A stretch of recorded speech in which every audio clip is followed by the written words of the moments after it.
మాట్లాడు కాదు. ఒక నాయకుడు లేదంటే ఒక నాయకుని కొడుకు అయితే ఎంత వినమ్రంగా ఉండాలనో ఆ పరిస్థితి నీకు లేదు. సరే, ఇలా మీరు అంటుండ్రు బీజేపీ మొత్తం నష్టపోయి కాంగ్రెస్కి అనుకూలంగా ఇచ్చిందని. మీకు పిచ్చా? బీజేపీ మీ రాజకీయ రహస్య మిత్రుడని ఎవరికి తెలియదు? మొత్తం భారతదేశానికి తెలుసు. ఏ ఎన్నికల్లో మీరు అది ఏ బిల్లులో, ఏ చట్టంలో, ఏ నిర్ణయాల్లో బీజేపీని మీరు వ్యతిరేకించిండ్రు? రైతు చట్టాలకు మొదట వ్యతిరేకించినట్టు వ్యతిరేకించి నటించి తర్వాత వెంబటే మళ్ళీ రైతు చట్టాలకు మద్దతు ఇచ్చిన పరిస్థితి. మిమ్మల్ని వాళ్ళు లొంగ తీసుకున్నరా, మీరు వాళ్లకు లొంగిపోయినరా తెలియదు. కానీ రాష్ట్రానికి వచ్చినప్పుడు బీఆర్ఎస్ పార్టీకి మద్దతు చెప్తారు, కేంద్రానికి పోయినప్పుడు బీఆర్ఎస్ బీజేపీకి మద్దతు చెప్తుంది. ఇది అందరికీ తెలిసిందే.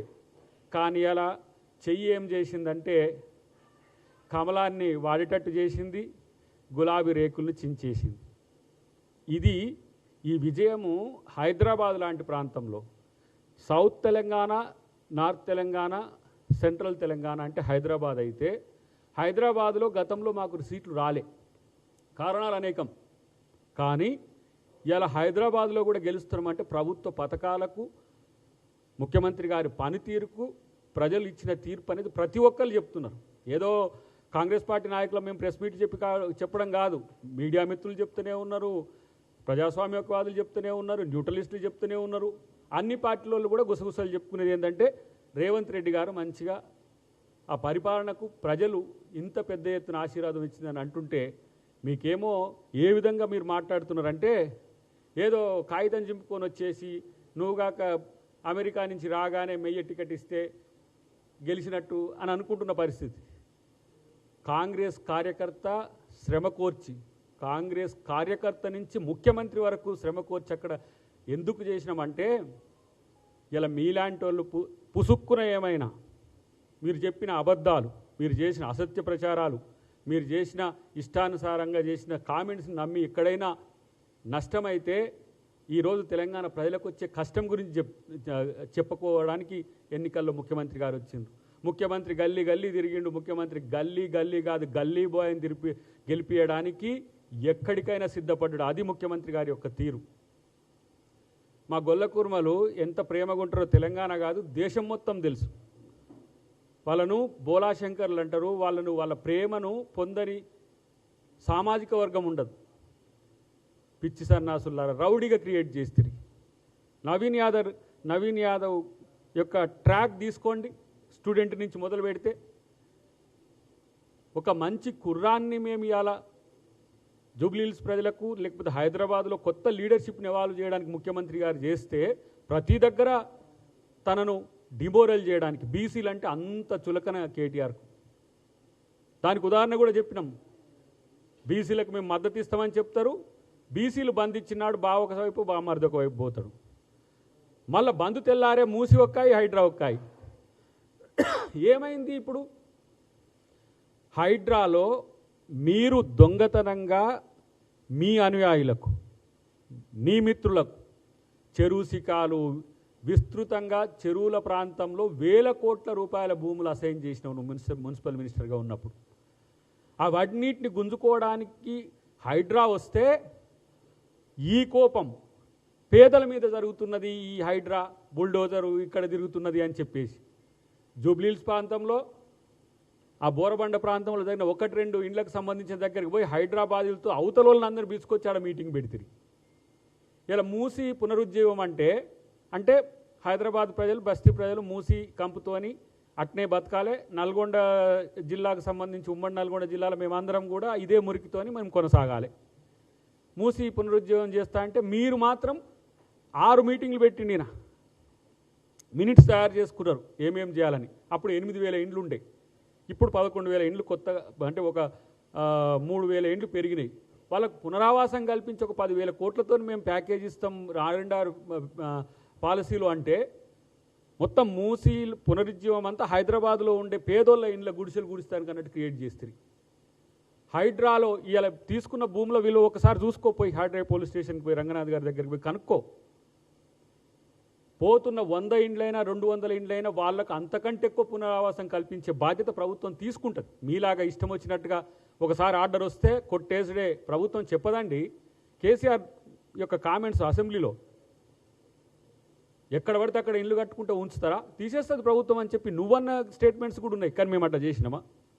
వాళ్ళ దగ్గరికి పోయి బతిలాడి ఇండ్లకు కొన్ని ఇండ్లకు తరలిస్తే వాళ్ళ దగ్గరికి పోయి బుల్డోజర్ వస్తుంది, రేవంత్ రెడ్డి వస్తే బుల్డోజర్ వస్తుంది అని చెప్పేసి వాళ్ళు ఎవరో యువకులు వాళ్ళంతా కలిసి ఆ బుల్డోజర్ వచ్చి కారుని బిక్కపోయేది తెలిసిందిగా ఈయనకు బాధ అయిపోతున్నది. దానికి కాంగ్రెస్ పార్టీ జెండాని ఏమైనా గాడిద మీద ఊరేగించినవా? కాంగ్రెస్ పార్టీ జెండా మెయ్యను అధికారంలో ఊరాడించిందిరా నాయన, తెలుసుకో. పొత్తు కలిపి మీకు అధికారం ఇచ్చింది 2004లో. 2009లో ఇచ్చిన మాట కట్టుబడి తెలంగాణ ఇస్తే 2014 తర్వాత మీరు గెలిచి కాంగ్రెస్ పార్టీని పూర్తిగా సర్వనాశనం చేయడానికి కుట్రలు చేస్తే తెలంగాణ ప్రజలు కదా మళ్ళీ ఇలా తెలంగాణ ఇచ్చిన తల్లికి మేము ఇలా తెలంగాణలో అధికారం ఇస్తామని చెప్పి కదా తెలంగాణ ప్రజలు ఇలా రేవంత్ రెడ్డి గారి రూపంలో వచ్చిన నాయకత్వాన్ని ఇలా ముఖ్యమంత్రి చేసింది. కాబట్టి మిమ్మల్ని నమ్మరు, కేసీఆర్ ఫ్యామిలీని తెలంగాణ ప్రజలు నమ్మరు. లక్షల కోట్లు దోచుకొని లక్షల కోట్ల అప్పులు చేసి ప్రతి డిమాండ్ నేను అన్నా మొన్న ఒక దగ్గర మిత్రునితో, అరే మీరు ఆటో వాళ్ళకి నష్టం జరిగింది బస్సులు రాబట్టి అని అంటున్నారు కదా, మరి ఉచిత బస్సు మహిళలకు ఇవ్వడం మేము వ్యతిరేకిస్తున్నామని మీ పార్టీ తీర్మానం చేయండి. చెయ్యరు. ఇట్లా అబద్ధాలను ప్రతి రంగంలో ఉండే మేము ఏంది బాకీ కార్డు అని వేసిండ్రు. మరి ఇచ్చిన కార్డు ఎందుకు వేయలే? ఇచ్చిన కార్డును వారు గుర్తుపెట్టుకున్నారు. సన్న బియ్యం ఇచ్చింది గుర్తుపెట్టుకున్నారు, రేషన్ కార్డు వచ్చింది గుర్తుపెట్టుకున్నారు, ఇలా 200 యూనిట్లు ఏ విధంగా ఇచ్చినామో గుర్తుపెట్టుకున్నారు. ప్రభుత్వం ఇచ్చే ప్రతి పథకాన్ని గుండెల్లో పెట్టుకొని ప్రజలు గుర్తుపెట్టుకున్నారు. అక్కడ పోయి రిగ్గింగ్ చేసిండ్రు, దౌర్జన్యం. అరే మీకు నిజంగా దౌర్జన్యం రిగ్గింగ్ చేసిండ్రు అంటే 3 గంటలకో 2 గంటలకో చెప్తే నమ్ముతారు. ఎన్నికలు ముగిసిన తర్వాత ఎందుకు డ్రామా క్రియేట్ చేసిండ్రా బాబు నాకు అర్థం కాదు. 6 గంటల తర్వాత ఓడిపోతే దీన్ని సాకుగా చెప్పడానికి, ఓడిపోతే వాళ్ళు ఇట్లా అకృత్యాలు చేసిండ్రు, రౌడీజం చేసిండ్రు, ప్రభుత్వం ఇట్లా అధికార దుర్వినియోగం చేసిందని చెప్పి మీరు అధికార దుర్వినియోగం కాదు, మీరు ప్రతిపక్షంలో ఉండి దుర్వినియోగం చేసింది చెప్తే కూడా ఎలక్షన్ కమిషన్ పట్టించుకోలే. మళ్ళీ ఎలక్షన్ కమిషన్ మాకు అనుకూలంగా ఉందని చెప్తున్నారు. మేమే కదా ఎలక్షన్ కమిషన్కు ఏ అంశాల్లో మీరు ఎట్లాంటి అకృత్యాలు చేసింది ప్రతిరోజు నేను వెంకట్ కలిసి తర్వాత మిగతా మిత్రులు మా రామ్మోహన్ వీళ్ళందరూ కలిసి మేము ఎలక్షన్ కమిషన్కి రిటర్నింగ్ ఆఫీసర్కి ఇచ్చింది. కాబట్టి ప్రతిపక్షంలో ఉండి కూడా నేనే అధికార పక్షం అని చెప్పి విర్రవీగే మీకు ఇవాళ జూబ్లీహిల్స్ ప్రజలు కర్రు గాల్చి వాత పెట్టిన విషయాన్ని గమనిస్తే మంచిది అని చెప్పి మిత్రుడు కేటీఆర్కి ఒక హితవు చెప్తున్నా. ఇప్పుడు మీరు చేసిన సవాళ్ళు, మీరు చేసిన ఏదో ఈ పొంకనాలు, ఇవన్నీ పిచ్చి చేసలు అన్నీ కూడా ఎవరు చేయలేక ఒక రోజున తెలంగాణ ఉద్యమంలో ఉద్యమమంతా పేదలు అమరులు లేకపోతే ఉద్యమకారులు చేస్తే దాని మీద మీరు విర్రవీగిండ్రు. తర్వాత ఉద్యమం సాధించిన విజయం అని చెప్పి ఇలా కేసీఆర్ కొట్లాడించని చెప్పి ప్రజలు పవర్ ఇస్తే ఆ పవర్ను ఎంజాయ్ చేసుకుంటూ ప్రజల మీదనే విర్రవీగింది మీరు. ఇలా ఓటమి ఇచ్చి ఇంట్లో పండుకోబెట్టినా కూడా ఇంకా బలుపు తగ్గకుండా ఇంకా విర్రవీగుతుందంటే ఎవరంటే మీరు. కాబట్టి ఇలా రేవంత్ రెడ్డి గారు చెప్తున్నారు కదా చాలా స్పష్టంగా, కేసీఆర్ గారు బయటకు వచ్చినప్పుడు మాట్లాడతా ఇట్లాంటి వాళ్ళు మాట్లాడే వాటికి మనం సమాధానం అక్కర్లే, మేము అభివృద్ధిని మాత్రమే ప్రజల సంక్షేమాన్ని మాత్రమే దృష్టిలో పెట్టుకొని పరిపాలన మీద దృష్టి పెడతామని ఎంత వినమ్రపూర్వకంగా చెప్తుంటే ఇష్టం వచ్చినట్టుగా మాట్లాడుతున్న తీరు చూస్తే ఇంకా వాళ్లకు ఇంకా సిగ్గు రాలేదని అర్థమైన పరిస్థితిని గమనించాల్సిందిగా నేను తెలియజేస్తున్నా. ఇంకా నువ్వు ఈ సోషల్ మీడియా అన్నిటి కొంచెం పక్కన పెట్టు. సోషల్ మీడియాలో ట్రోల్స్ చేసుడు, ఎక్కడనో డొమైన్లు పెట్టి అబద్ధాలను ప్రచారం చేసుడు బంద్ పెట్టు. ఎందుకంటే అది వర్కౌట్ కాలేక నీకు వేస్ట్, ఇది పనికిరాదు నీకు. కనీసం ఇప్పుడైనా ప్రజా సమస్యల్ని తెర మీదకి తీసుకొస్తే పరిష్కరించడానికి ప్రభుత్వం ఉంది. ఒక డెమోక్రటిక్ అప్రోచ్లో ఇలా ఈ ప్రభుత్వం ముందుకు పోతున్నది. ఎవరు కూడా మీరు వేసే పిచ్చి దాన్ని ఏమంటారు ట్రాక్లో ఎవరు వచ్చి పడరు. ఎందుకంటే తెలిసిపోయింది, దమ్ముంటే నన్ను అరెస్ట్ చేయి, దమ్ముంటే దమ్మెందుకు పోలీసు వాళ్ళకి చెప్తే అరెస్ట్ చేస్తారు, దానికి దమ్ అవసరమా? అసలు నేను అరెస్ట్ చేస్తానని ఎవరైనా రాడాగు, వచ్చినాక కోర్టులో తీర్పు వచ్చినాక అది ఉంటుంది, దాన్ని బట్టి ఆలోచిస్తారు. మరి దమ్ము ఉంటే మయ్యను కూడా అరెస్ట్ చేయరని మరి సిబిఐ మీద మాట్లాడతలేవు, సిబిఐకి ఇచ్చినాం కదా. కాబట్టి ఒక స్ట్రాటజీ లేదు, ఒక టాక్టిక్ లేదు, ఒక పొలిటికల్ మెచ్యూరిటీ లేదు. ఇలాంటి నాయకుల వల్ల తెలంగాణ సమాజంలో ప్రభుత్వాన్ని నిశితంగా విమర్శించే ప్రతిపక్షం కాదది, ప్రభుత్వం చేసే పనులను పొగడలేని ప్రతిపక్షం అది, నాయకుడు లేని ప్రతిపక్షం అది. నాయకుడే లేడు వాళ్ళ నాయకుడు రాట్లేడు ఎందుకనంటే వాళ్ళకి ఏదైనా సమాధానం చెప్పుకొని. ఇప్పుడు ఎవరు లీడర్ అంటే మళ్ళా వచ్చింది బావబామ్మార్దుల మధ్యన వచ్చింది. ఇప్పుడు ఈ ఓటమితో మళ్ళీ కేటీఆర్ గ్రాఫ్లో వెనుకకు పోతాడేమో, మళ్ళీ హరీష్ రావు ముందుకేస్తాడేమో. అంటే మీలో మీ పార్టీలో చిచ్చు మీ కుటుంబం వల్లనే వచ్చింది, మీలో చిచ్చు మీ వల్లనే వచ్చింది. కానీ తెలంగాణకు చిచ్చు పెట్టకండి, తెలంగాణ ప్రజల మధ్యన వైరుధ్యాలు సృష్టించే ప్రయత్నం చేయకండి. ఎందుకంటే మీ వల్ల తెలంగాణ ప్రజలకు ఒరిగింది ఏమీ లేకపోగా ఒక గజ దొంగలు కాక ఇంట్లో వచ్చి ఇంట్లో వాడి మొత్తం దోసుకొని పోయినట్టుగా మొత్తం తెలంగాణ సంపదనంతా దోచుకుపోయినరు. ఎవరెవరికో పంచిండ్రు. ఇప్పుడు 8 లక్షల కోట్లు అంటే ఎక్కడిది 3 లక్షల కోట్లే అంటున్నారు. ఇక అంత తెలివి తక్కువలు కార్పొరేషన్లకు ఇచ్చిన అప్పులేడు పోయినాయి, వేరే అంశాలతో తీసుకొచ్చిన అప్పులేడు పోయింది ఎవరికి తెలియదా? సభా సాక్షిగా వైట్ పేపర్ పెట్టినా కూడా ఇంకా అబద్ధాలు ఆడే ఒక ప్రయత్నం చేస్తున్న పరిస్థితిని ఇలా వాళ్ళు గమనిస్తే మంచిదని చెప్పి తెలియజేస్తూ, ఇప్పటికి కేసీఆర్ అయినా వీళ్ళకి కొంచెం సలహాలు ఇస్తున్నవో లేదో కానీ కొంచెం వాళ్ళని కంట్రోల్ అన్న చెయ్యి.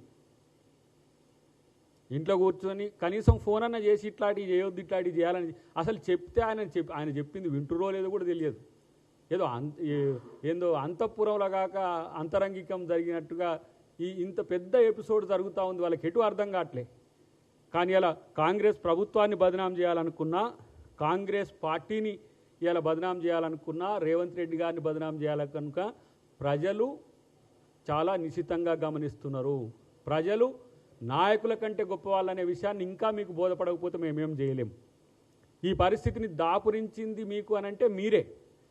ముఖ్యంగా కేటీఆర్ చేస్తున్న ఏవైతే ఈ పిచ్చి ప్రకటనలు ఉన్నాయో అవన్నీ ఇప్పటి నుంచైనా మానుకోమని చెప్పి నేను మీ ద్వారా తెలియజేస్తూ, ఈ విజయాన్ని అందించిన జూబ్లీహిల్స్ ప్రజలకు సహకరించిన అందరికి కూడా నా ప్రత్యేక కృతజ్ఞతలు తెలియజేస్తున్నాను.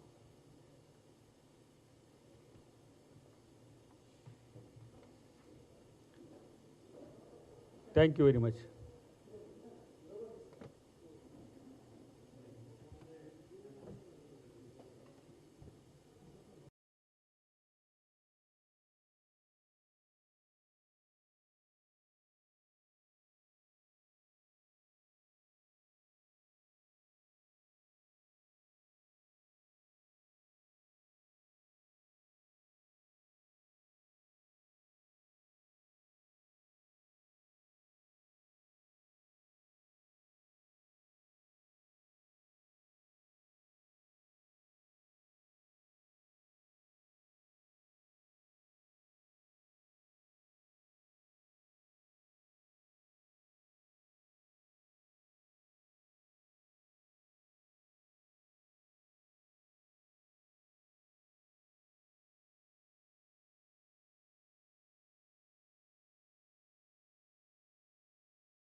ఎన్నికల్లో